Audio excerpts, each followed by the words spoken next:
Jamaah, oh jamaah, alhamdulillah. Alhamdulillahirrabbilalamin. Kembali lagi di Islami Tunda, jamaah Islami Tunda dan dirahmati Allah. Kita lanjut lagi membacakan pertanyaan masuk yang dikirimkan jamaah ya. Waktunya kita menjawab pertanyaan. Kalau gitu langsung kita kembali ke segmen Tanya Dong Ustadz. Kami semua tanya dong Ustadz. Oke, langsung aja kita masuk ke pertanyaan dari Instagram hamba Allah. Assalamualaikum Ustadz Ustazah. Waalaikumsalam warahmatullahi wabarakatuh.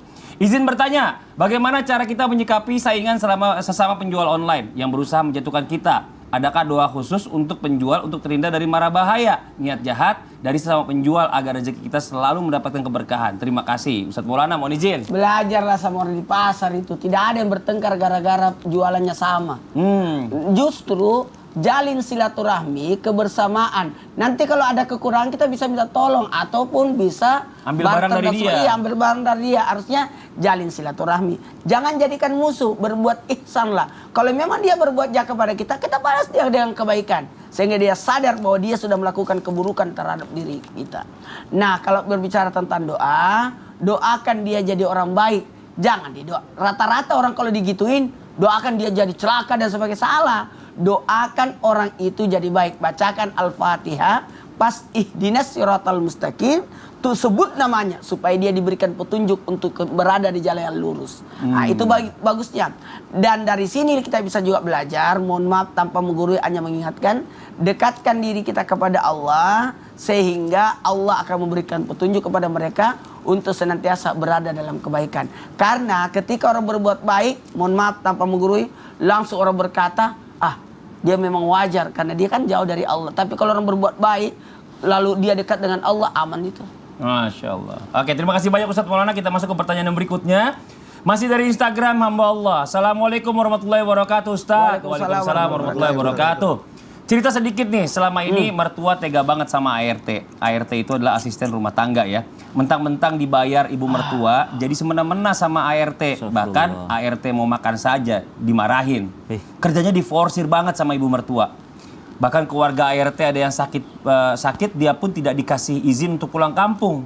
Saya nggak tega ngelihatnya. Cuma saya udah coba negur ibu mertua saya, tapi tidak mempan Ustadz. Terus bagaimana ya?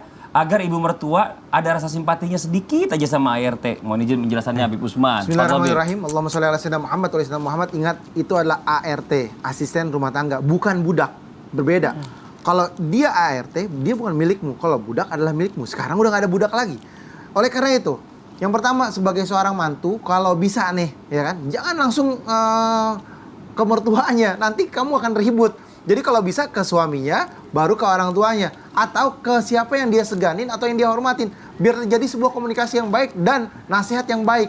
Kalau misalkan seandainya ibunya mengerti dan memahami bahwasanya dia bukan seorang budak, dia adalah seorang ART, maka niscaya dia akan paham. Dia punya hak buat makan, dia punya hak buat sholat, dia punya hak untuk ibadah, dia punya hak untuk dia pulang ke kampungnya dan lain sebagainya. Jadi hati-hati, ingat, nggak boleh makan hak orang lain ataupun menyanyiakannya. Oke, makasih banyak. Jangan pernah memakan keringat orang. Iya. Bau.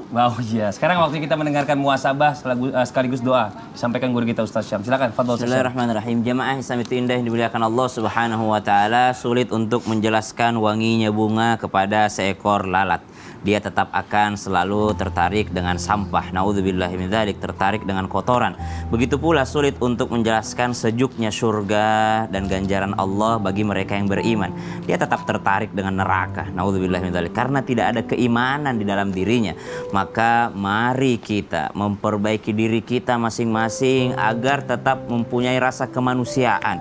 Banyak orang memperbaiki hubungannya dengan Allah Subhanahu wa taala namun lupa untuk memperbaiki hubungannya dengan sesama manusia. Setiap hari pulang dari masjid, tapi sepulangnya dari masjid dia menyakiti istrinya, menyakiti anak-anaknya, menyakiti pembantu rumah tangganya. Na'udzubillahi min dzalik. Maka ini adalah sesuatu yang tidak bisa ditoleransi dalam Islam. Maka kembalilah kita memperbaiki hubungan dengan Allah sekaligus memperbaiki hubungan sesama manusia. Bismillahirrahmanirrahim. Alhamdulillahirabbil alamin. Allahumma shalli ala sayyidina Muhammadin nabiyil ummi wa ala alihi wa sahbihi wa sallim.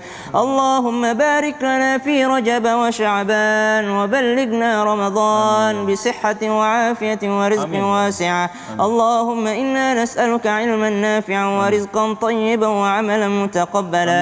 Ya Allah, berkahilah kami dengan bagusnya akhlak, berkahi kami dengan bagusnya keimanan kami ya Allah. Wa sallallahu ala sayyidina Muhammad walhamdulillahi rabbil alamin. Amin amin ya rabbal alamin. Masya Allah, alhamdulillah, demikianlah perjumpaan kita hari ini, semoga bermanfaat. Sekali lagi mohon maaf atas segala kekurangan. Wabillahi taufiq wal hidayah. Wassalamualaikum warahmatullahi wabarakatuh. Waalaikumsalam warahmatullahi wabarakatuh.